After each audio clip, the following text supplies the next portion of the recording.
Si tu tombes sur cette vidéo, c'est pas un hasard. Aujourd'hui, je vais aller voir quels sont les blocages que tu as pu rapporter de ton incarnation précédente, la plus récente. On va aller voir du coup les blocages, les challenges, les défis, mais aussi les dons que tu as pu rapporter de cette incarnation précédente.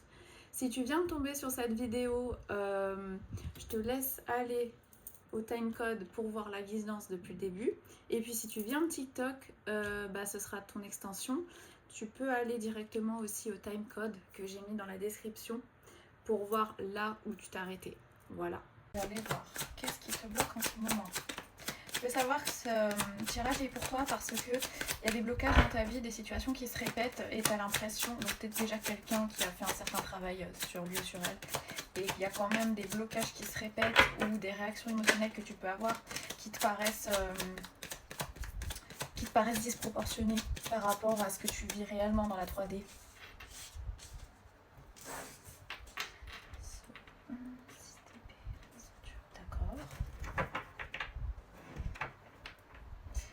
Pour moi, tu es dans une période de révélation. Je pense que tu as vu, tu es en train de voir à travers les illusions, tu es en train de te réveiller. Moi, je vois vraiment l'éveil spirituel et la guérison.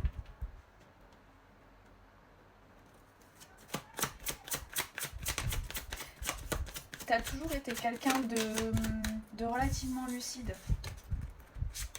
Cavalier, roi de coupe. Ouais. T'as toujours été quelqu'un qui a voulu avancer coûte que coûte. T'es quelqu'un de très posé, de très réfléchi. Tu n'hésites pas à faire de l'introspection quand les choses ne te paraissent pas logiques ou... Enfin, tu vois ce que je veux dire. Tu vas jamais rester dans une situation qui te paraît inconfortable ou pas juste pour toi.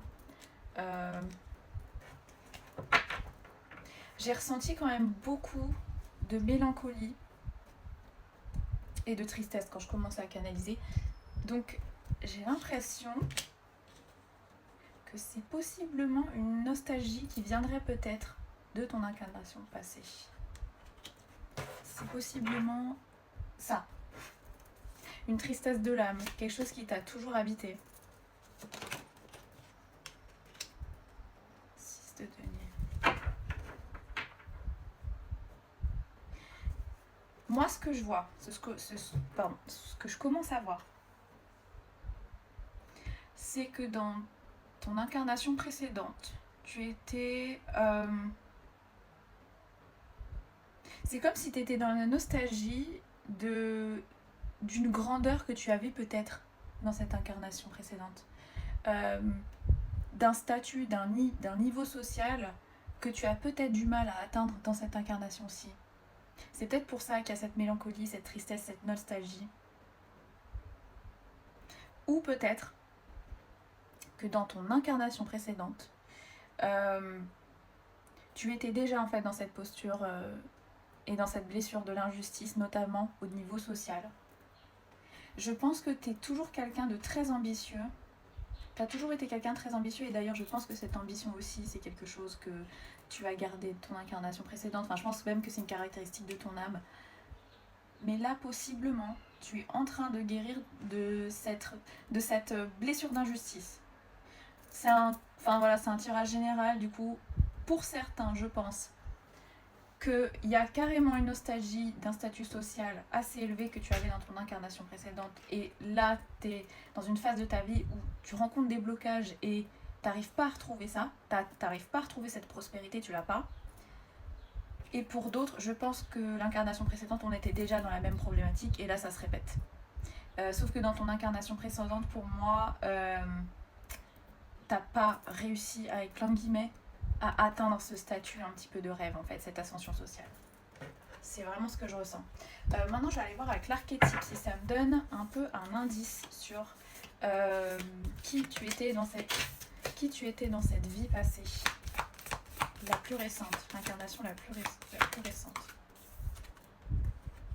Le guerrier. Ouais. Bah vraiment ça confirme ce que je ressens. C'est que t'as été quelqu'un qui a été dans la lutte, dans dans la rage de vouloir conquérir quelque chose de plus vrai, de plus juste, de plus aligné pour toi, avec vraiment cette blessure d'injustice, je pense, qui est très très présente chez toi, je pense. À voir les injustices dans le monde et même dans ta propre vie. Et je pense que c'est ça que tu es en train de traverser en ce moment.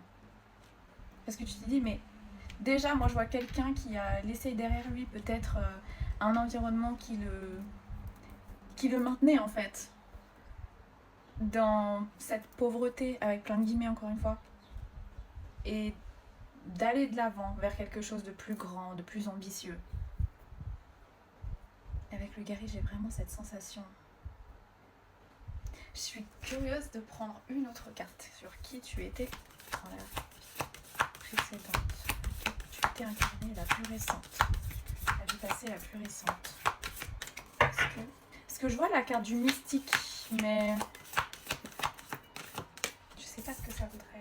Les Kéros. Ouais. Bon, je pense que pour une grande partie d'entre vous, en fait, je pense que dans votre vie passée la plus récente, c'était juste pas dans votre contrat d'âme, cette ascension sociale. Et que votre âme savait que c'était dans la vie prochaine qu'il y aura l'accès à cette guérison, à ce bonheur, à cette joie, à cette ascension sociale. Enfin, pour moi, l'argent revient beaucoup. Ou peut-être juste le pouvoir ou une situation prospère. Je suis pas en train de vous dire que vous voulez tous être millionnaire, milliardaire ou que vous allez tous le devenir. Mais parce que le Kéros, ça parle de timing divin. Et je pense que l'incarnation précédente, elle vous a beaucoup fait travailler cette blessure de l'injustice que vous ramenez dans cette vie-là. Et le but de cette vie-là, c'est de la transcender, cette blessure d'injustice. On est déjà à 7 minutes, du coup, je vais aller voir la blessure ou les blessures. On a eu le sacrifice, du coup, il y a vraiment cette notion d'injustice. Peut-être que vous n'aviez pas pu, et ça me fait vraiment penser au 6 de denier. Peut-être que dans votre incarnation précédente, vous aviez tout donné, en fait, de manière complètement inégale à votre famille. Peut-être que vous aviez voulu tellement aider les gens autour de vous que c'est peut-être ça aussi qui a pu freiner votre ascension, entre guillemets. Parce que vous étiez dans ce sacrifice. Alors, j'ai pas l'impression qu'il y a une autre qui veut tomber. Dans votre incarnation précédente, vous avez été quelqu'un de très dévoué. Vous vous êtes sacrifié, littéralement, pour votre famille, vos enfants, votre mari, que sais-je. Ce qui ne vous a pas permis, en fait, de vous réaliser pleinement. Et du coup, c'est dans cette incarnation que ça se passe. Donc, je vais aller voir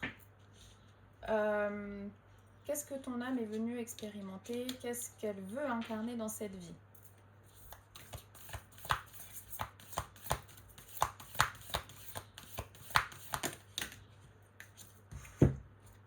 Le nectar et la forêt, d'accord. Donc toi, tu as un côté vraiment explorateur. Il y a ce côté aussi, alors explorer l'extérieur, mais surtout l'intérieur, parce que la forêt, dans les archétypes, ça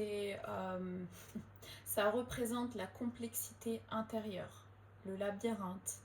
Il y a vraiment cette notion de faire ce voyage intérieur et de se laisser porter par le flot, de voir ce qu'on y découvre. On peut y découvrir des ombres comme des parts de lumière. Et je pense que c'est pour ça que tu as cliqué sur cette vidéo et que ça t'intéresse. Parce que justement, quand on commence à faire ce voyage intérieur, on se rend compte qu'il y a des héritages qui dépassent cette vie-là. Et je pense que toi, ça t'intéresse de voir ce que tu as ramené en termes d'héritage de vie antérieure, que ce soit en part lumineuse ou en part d'ombre. Et le nectar, alors, ça parle de guérison. Ça parle même de pouvoir guérir l'autre. Alors, je vais aller voir s'il n'y a pas des mots-clés qui peuvent t'intéresser.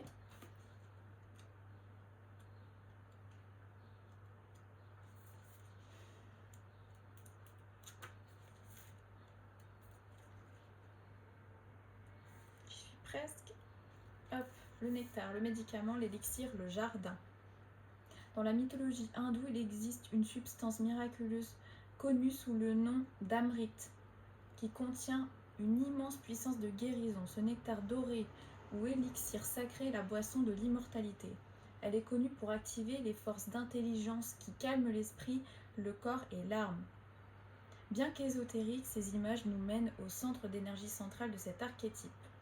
La carte Nectar nous invite à identifier et savourer les endroits, les pratiques, les gens, les activités qui nous régénèrent et nous guérissent. Rayonnant, relaxé, illumination subtile. Obsession de la réparation pour les aspects sombres. Et ben, je pense que ça fait peut-être partie aussi des défis de cette vie-là, c'est de ne pas sombrer non plus dans l'obsession de la guérison, d'aller vouloir trop aller chercher la petite bête dans la forêt. Parce qu'une fois qu'on s'y perd dans la forêt, et ben, on peut y rester un moment. Le but, c'est de trouver aussi cet équilibre entre la guérison, l'exploration intérieure et la matière. Parce que l'action dans la matière permet aussi de réparer ce qui a pu être cassé dans nos vies antérieures. Mais en tout cas, il y a une capacité de guérison, d'auto-guérison et peut-être même de guérison des autres qui est très très forte chez toi. Et je pense qu'on commence à toucher au don que tu ramènes de l'incarnation précédente. Où est-ce que je peux aller voir ? Je vais aller voir. Oups. Je vais aller voir les dons que tu nous ramènes de cette vie précédente qui peut te poser souci en ce moment. Sont les dons que tu ramènes de cette incarnation précédente. J'entends qu'il y a l'empathie.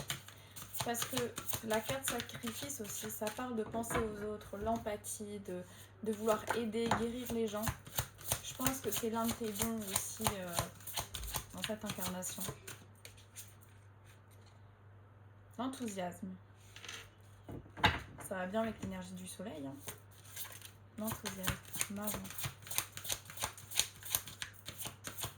Oui, je pense qu'il y a cette force intérieure, il y a cette joie intérieure qui a pu être inhibée peut-être par cette blessure de l'injustice, par cette attitude un petit peu sacrificielle. Mais je pense qu'une fois que tu te seras bien débarrassé de tout ça, tu auras accès à cette joie, à cette lumière intérieure de manière beaucoup plus pure et authentique. Je pense que tu l'as déjà en toi. Et d'ailleurs, ça ressortait beaucoup dans les cartes, hein, tu vois. Alors un peu moins l'empereur parce qu'il se prend la tête, mais le cavalier de bâton, le roi de coupe. Je trouve qu'il y a vraiment une énergie de feu très lumineuse qui se dégage de toi. Les dons, la patience. Ah, on a le kéros, le timing qui revient 2 fois. Ok. Oui, on te dit, je pense que c'est vraiment dans cette vie-là, en fait, que les choses vont se faire et s'accomplir pour toi. La précédente, elle t'a fait travailler ces blessures-là. Enfin, voilà, j'ai pas beaucoup plus d'informations que ça pour ton incarnation précédente parce que je pense que c'est pas le plus important. Mais ça s'est fait comme ça devait être fait. Et je pense que c'est ça en fait que tu dois retenir, c'est que même s'il y a des choses dans ta vie qui te paraissent injustes pour le moment, c'est que c'était pas le bon timing. Et avoir cette confiance et cette patience et co-créer avec l'univers comme ça, avec un enthousiasme, une joie et une positivité, c'est ça qui va te permettre de transcender en fait ces blessures de l'injustice. Et cette attitude peut-être sacrificielle où tu étais dans trop donner parce que peut-être que tu attendais un petit peu en échange, que ce soit de la validation ou quelquefois aussi on peut être dans le sacrifice parce qu'on a l'impression qu'on n'en fait pas assez. Du coup, pour avancer, on va tirer sur la corde, donner alors qu'on n'a plus rien. Et au final, on stagne plus qu'autre chose. Voilà. Voir ton chemin de vie avec les chiffres de l'oracle des signes. Alors ça n'a pas à être ton chemin de vie strictement numérologique, ça tu peux aller voir sur internet, mais moi ça me donne une idée des énergies de ton chemin de vie. De toute façon, si vous êtes plusieurs à regarder, ça m'étonnerait que tout le monde ait le même chemin de vie que celui que j'ai sorti. Mais voilà, cette incarnation. Le 11 et le 14. Il y en a 2 qui sont sortis, c'est intéressant. 1-1-1, c'est peut-être important. On est le 11 juillet, d'ailleurs, c'est marrant. Le 11, ça parle de courage, ça parle de... Il y a ce côté encore de rayonner, cette puissance de feu, d'aller de l'avant, de surmonter les obstacles avec brio et positivité. Et le 14, bah voilà, on a eu la carte de la patience, c'était la numéro 22, mais dans le tarot, la carte de la patience, c'est la tempérance et c'est la numéro 14. Du coup, il y a cette notion de patience qui revient aussi, de tempérance et aussi de communication et d'équilibre. Voilà, je sais pas si ça te parle. Alors, qu'est-ce que je voulais dire moi? Bon bah moi j'ai terminé sur ça, j'espère que ça t'aura plu. Si ça t'a plu, n'hésite pas à me soutenir en laissant un commentaire et à partager.